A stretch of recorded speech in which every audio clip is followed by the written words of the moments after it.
Welcome back to JSA TV and JSA Podcast, where we're covering the latest stories, trends, and innovations from leaders in the digital infrastructure world. It's been a busy PTC. As you can see, my voice is just now deciding to, to give out here. Most opportune timing.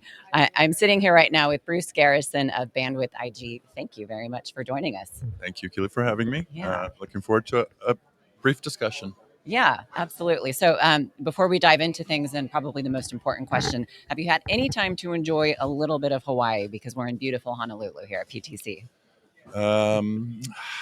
In 10 years of being at PTC, my feet have never touched sand. Okay, well, you'll have to change that So this trip, hopefully. it's pretty pitiful. I should actually try to find a way to change that. This is the trip. It's going to happen. All right, well, let's dive into the reason why we're here. And we work very near and dear with Bandwidth IG, so we know this to be a fact. You had a really big and exciting announcement about your San Francisco Bay Area network this week. Tell us a little about that. And we announced a very, very big project that is at the very, very final stages. The majority of the heavy lifting's been complete, and we'll finish over the next 3 to 4 months.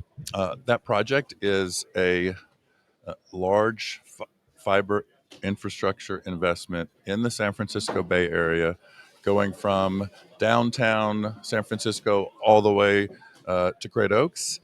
It is a project that it's taken 3 years to complete. The complexity, the permitting, the government agencies we had to work for it was a very daunting process, and it's been a great success. And it is something that's going to change fiber infrastructure in the San Francisco Bay Area for the next decades. And we are proud, excited, and the next step is letting the market reap the benefits of all this work that we've put in. Absolutely. There's a really cool element of this project that you're not getting to just yet. So let's get to that. It includes one of the first subsea routes that's built under the Bay Area in quite some time, several decades, which is quite significant, but also not something that's easy to do. So can you tell us a little bit about why you wanted to tackle it in that way and how it will help customers? Yeah. So our business is we build large amounts of fiber infrastructure. No other services on top of that. That's up to the customer, but we build fiber infrastructure to data centers.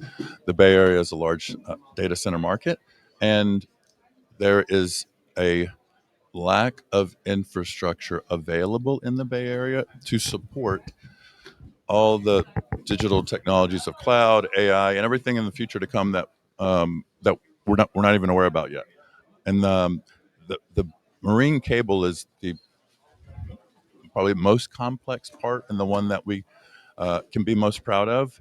So we put large amounts of fiber on the San Francisco Bay floor, worked with all the governing entities to accomplish that up to the requirement that they had.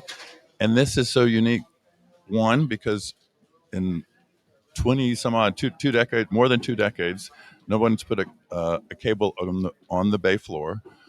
Two, a lot of the cables today, fiber cables, traverse the bridges or the BART. They don't have the same amount of capacity as what we just installed in the bay. It connects a complete ring into the markets that I had mentioned, and it is going to allow the Bay Area to continue to be a premier market for data center activity. As more power becomes available, more expansion can happen, and that fiber that we just put in the ground or under the bay is a critical component to the market being able to continue to be a big data center hub on the West Coast. Yeah. Well, congratulations. I know that's not an easy feat.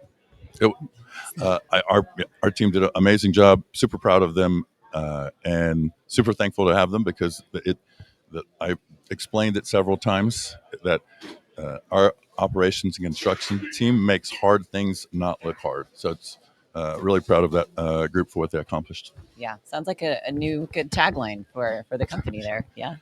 Possibly. Well, let's give a little bit of love to Greater Atlanta in the Hillsborough area where you've got a network, and then also, Greater Atlanta and then the Hillsborough area of Portland. Yep. So what's happening with those two networks? And so our other two markets today are the greater Atlanta area, and then we're also in Hillsborough.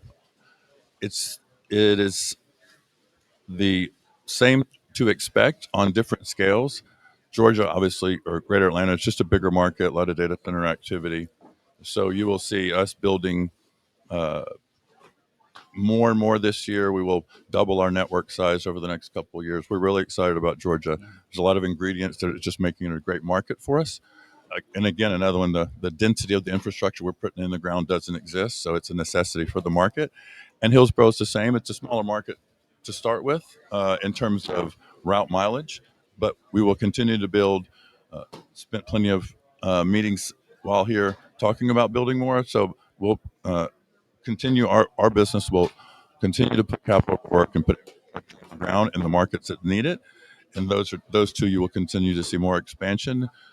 The largest piece of that will be in the Atlanta area, but even we're not done yet in the Bay Area. We'll continue to add mileage in the Bay Area as well, outside of just this 300-mile project that we're completing now. Yeah, absolutely.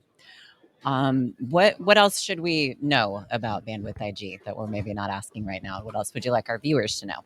Yeah, we're at PTC. There's data center operators, hyperscalers, carriers, and what we are is really unique. We're not a carrier. We're an infrastructure provider, and I've said this 100 times already. What we're doing today and what we're putting in the ground does not exist, and it's a necessity for the digital economy and for data center operators.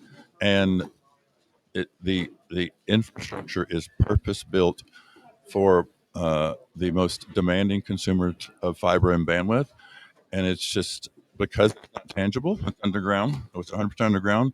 It probably doesn't get the understanding and thought that these big shiny new data centers do. You can see them and walk in them, but it's really proud of the organization because it's just a foundational piece of the internet that you can't see, you can't touch it unless you're in the construction process.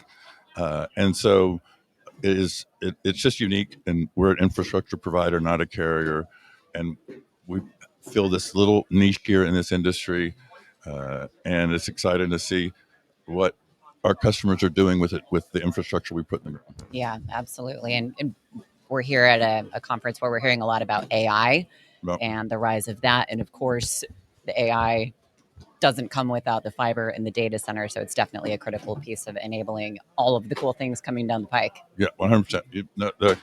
The fastest car in the world doesn't go anywhere without the highway, and we're building new highways. Yeah, absolutely. Well, and anything else that we can look forward to in 2024, or just stay tuned? You can look forward to more construction in the markets that we're in. We are considering other markets as well. Maybe the next JSA TV interview we have, we can announce one of those. We're not still under the consideration phase for those.